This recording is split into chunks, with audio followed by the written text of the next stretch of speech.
Brangieji, štai turiu magnetą. Mes visi žinom, kad magnetas traukia. Bet ką traukia? Traukia tokią pat substanciją, iš ko jisai padarytas, ar ne? Tai yra metalą. Ir ne visus metalus netgi traukia, o būtent geležis traukia geležį. Štai kaip tai atrodo, va štai sąvaržėlė ant mano delno, ar ne? Ir op, ir pritraukia. Ir mes nelabai suprantam buityje, dėl ko tai vyksta, kaip tai vyksta, bet mes matom, kad tai veikia ir tuo naudojamės. Kodėl metalas netraukia plasmasės, pavyzdžiui, ne? Štai plasmasinis rašiklis ir tiesiog netraukia. Reiškia, toks traukia tokį. Yra labai paprastas dėsnis. Pasirodo, visatoje lygiai taip veikia viskas. Mes taip pat esam magnetai. Girdėjote apie tai, kad jūsų vidinė būsena išsireiškia kaip atitinkamas energinis laukas aplink jūs, kuris taip pat yra magnetas, kuris traukia. Ką traukia? Traukia aplinkybės, situacijas, įvykius, reiškinius, kurie savyje turi tokius pat parametrus kaip mūsų vidinė būsena. Taigi, kas yra magnetas? Mūsų vidinė būsena. Ir jeigu mūsų vidinė būsena yra įtampa, nerimas, baimė, mes pritraukiam į save tokias situacijas, tokias aplinkybės, tokius reiškinius, kurie vėl ir vėl mums pakelia tą patį jausmą. Tai reiškia, kad būdami tokioje būsenoje mes savo patys prisitraukiam tai, kas vėl mums tą būseną aktyvuos. Toks traukia tokį. Tai kažkodėl mes buityje orientuojamės į tai, žinom kaip tai ir darom tai tiesiog. Štai mes tai padarom. Kodėlgi mes gyvenime nesuvokiam, kad mes esame magnetai ir ką mes norim pritraukti. Toks traukia tokį.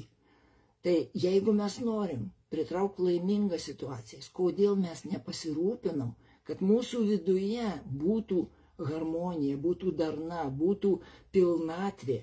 Kažkodėl tokių būsenų mes nekuriam, nors galėtume pasidžiaugti, galėtume daugiau prisiminti džiaugsmingas situacijas gyvenime, galėtume pasijaust, kas mums trukdo jaustis harmoningai ir pritraukti į save, kaip šitas magnetas, pritraukti harmoningas situacijas.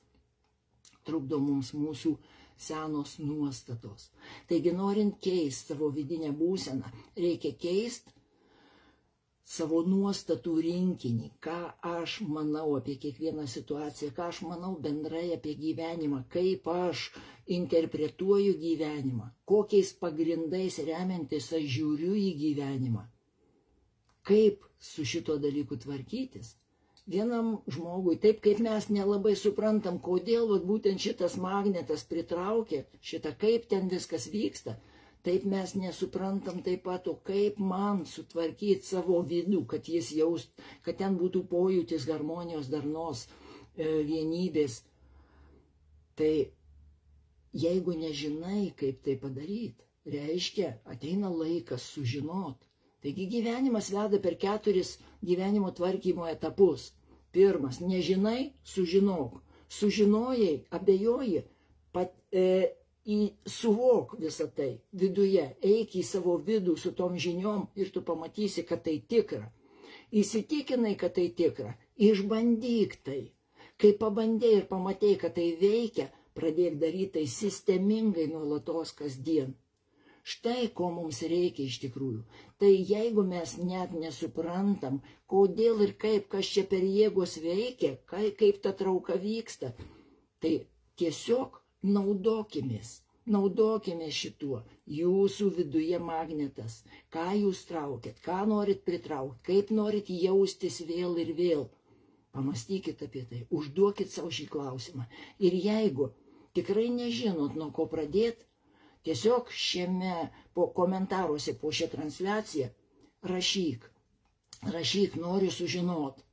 Ir štai tada susisieksiu su tavim, jeigu paliksi dar savo kontaktus, kaip tau duot žinią, susisieksiu su tavim ir tikrai padėsiu tau sužinot, suvokt, patirt, išbandyt ir žengt žingsnius į tikrą vidinę laimę. Ačiū tau, laukiu tavo reakcijos. Iki.